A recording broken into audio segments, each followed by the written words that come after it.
नवोदय एक मिशन में जो हमारा प्रयास है, हम लोग एक अच्छा करने की कोशिश कर रहे हैं। उसी क्रम में आज आपको एक और वीडियो हम दे रहे हैं, जिस वीडियो में हम रोमन संख्या पर बात करेंगे। शिक्षक साथियों, आप ये ज़्यादा से ज़्यादा बच्चों तक प्रेषित करेंगे, निश्चित रूप से बच्चों को इससे फ़ायदा होगा। उम्मीद है नवोदय में एक प्रश्न यहाँ से जरूर आते हैं संख्या पद्धति में, जिसमें हम रोमन संख्याओं पर बात करते हैं। आइए हम जरा रोमन संख्याओं के कुछ संकेतों को समझते हैं। 1 के लिए आपका I, 5 के लिए V, 10 के लिए X, 50 के लिए L, 100 के लिए C, 500 के लिए D और 1000 के लिए M का उपयोग होता है। ये 7 सिंबल आप याद रखिए। इन 7 सिंबल से हम बहुत सारे रोमन संख्याओं को लिख सकते हैं। जब हम रोमन संख्याओं को लिखते हैं तो इसके लिए कुछ नियम भी हैं। जैसे अगर किसी रोमन संख्या को हम 2 बार लिखते हैं या 3 बार लिखते हैं तो वो जुड़ता जाता है। जैसे मैं अगर 1 लिखा है और इसे मैं 2 बार लिख दूँ तो दिस इज़ 1 + 1 इट इज़ 2।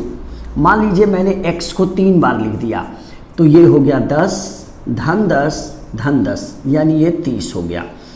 जब हम संख्याओं को दोहराते हैं तो वहाँ आपको एक ध्यान देने वाली बात है कि हम v को, l को और d को, इन 3 संख्याओं का दोहराव नहीं करते हैं।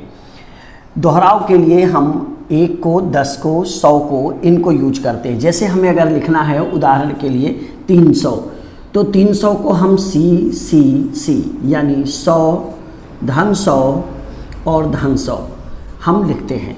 अब हम आते हैं एक और नियम पर, जो नियम बहुत अच्छा है कि अगर किसी बड़ी संख्या के दाहिने ओर कोई छोटी संख्या लिखी जाए तो वो जुड़ जाती है।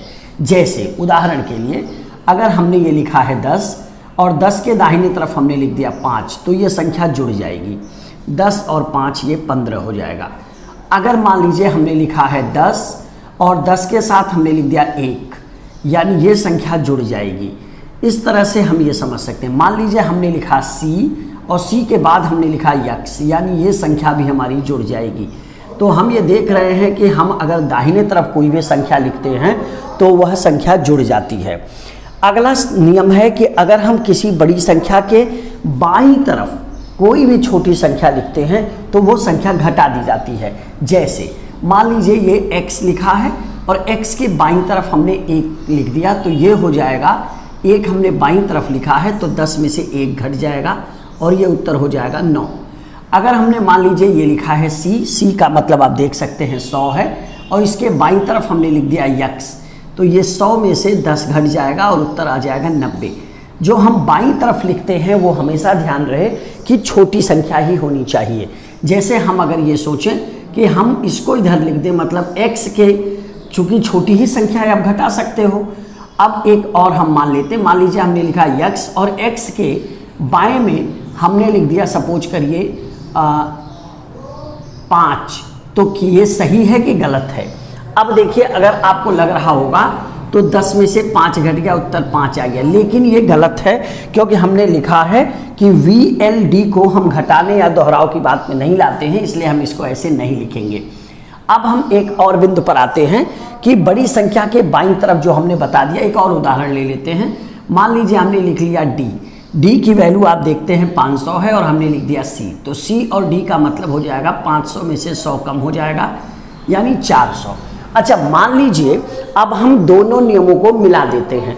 हमें लिखना है 410, तो हम जाहिर सी बात है 400 लिख चुके हैं, इसी के आगे हम 10 जोड़ देंगे CDX, तो CDX कितना हो जाएगा 400 और उसमें 10 जुड़ गया। तो हम ये ध्यान रखें कि इस तरह के प्रश्न भी हमारे एग्जाम में आते हैं। किसी भी रोमन संख्या का प्रयोग I, X, C और M का 3 बार से अधिक नहीं किया जाता। ये बड़ा इंपॉर्टेंट बिंदु है। जैसे अब 4 के लिए हमने देखिए ये नियम प्रयोग किया है। हो सकता है कोई बच्चा कहे कि सर हम ऐसे 4 लिख देते हैं, ये भी तो 4 हो गया। ये गलत है क्योंकि आप 3 बार से ज़्यादा प्रयोग नहीं कर सकते। मान लो किसी ने कहा कि सर मैंने ना 4 बार X लिख दिया, ये तो 40 हो गया, ये भी आपका गलत है, ये सही नहीं है। क्यों? क्योंकि 3 बार से अधिक आप प्रयोग नहीं कर सकते। आपको 40 लिखना है तो 50 में से 10 घटाएंगे XL, ये 40 के लिए सही है। आपको 4 लिखना है तो 5 में से 1 घटाएंगे, ये आपके लिए सही है।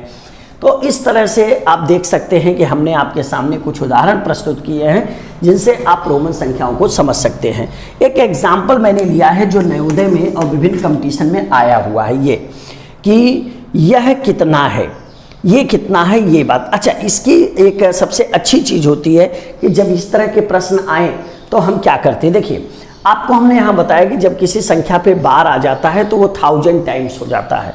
यानी इसको अगर हम देखें तो ये हम ऐड ऑन करेंगे तो ये देखिए ये पूरा सेक्शन हो जाएगा 4000 और प्लस CD का मतलब हमें पता है, हमने अभी देखा है, इसका मतलब हो गया 400 प्लस IX आप जान रहे हो कि 10 है, 10 के पहले एक आया है तो निश्चित रूप से मैं बता दूं IX का मतलब कितना हो गया, 10 में से 1 गया 9। मैंने अभी यहां आपको समझाया भी था। तो IX का मतलब हो गया 9, यानी ये उत्तर हो गया 4409। तो इस तरह के प्रश्न भी आपकी परीक्षा में आए हुए हैं और मुझे उम्मीद है कि रोमन संख्याओं को लेकर के जो आपकी समझ है वो निश्चित रूप से बनी होगी। तो आपको बच्चों को क्या करना है बेटा, आप लोगों को 1 से लेकर के 100 तक की रोमन संख्याओं को बनाना है। अगर कहीं डाउट होता है तो आप हमसे पूछिएगा और साथ ही साथ इन सभी सिंबल्स का आप अभ्यास करिए। जितना अभ्यास आप करेंगे आपकी अधिगम या लर्निंग उतनी ही अच्छी होगी। हम अगले वीडियो में संख्या पद्धति के कुछ परीक्षा में आए हुए प्रश्नों पर बात करेंगे। तब तक के लिए आप अपना ख्याल रखिए। धन्यवाद। चैनल को लाइक और सब्सक्राइब करना मत भूलिएगा। Thank you.